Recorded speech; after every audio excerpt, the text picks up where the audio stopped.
When comparing two cities, Michael refers to New York as a dump and claims that all the museums in New York combined cannot match a single institution like the Hermitage.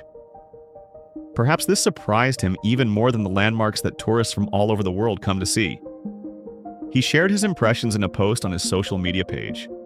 There, he posts pictures of Russian police officers taken on the streets of St. Petersburg, and compares them with photos of police officers from the USA.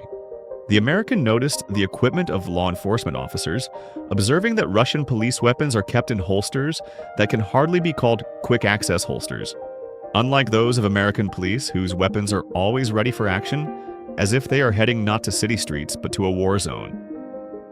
He connects this to the fact that the crime rate in Russia is clearly much lower than in the United States, meaning police officers don't need to stay constantly alert or be prepared to use their weapons at any moment.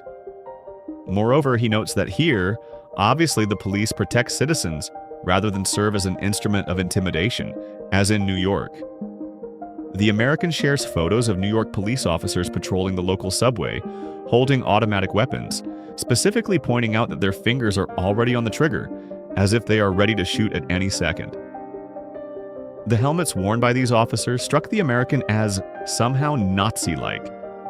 At the same time, he admits that although there are fewer police officers on the streets of St. Petersburg, and they appear friendlier, it feels far safer to move around the city at night or in the evening than in New York, which is swarming with heavily armed police. Here, you're guaranteed not to be met on the street, not to be attacked, robbed, or killed, writes the American.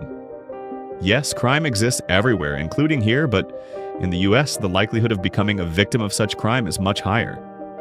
I walked around St. Petersburg without any fear that something might happen to me, even though the police here are rarely seen on the streets.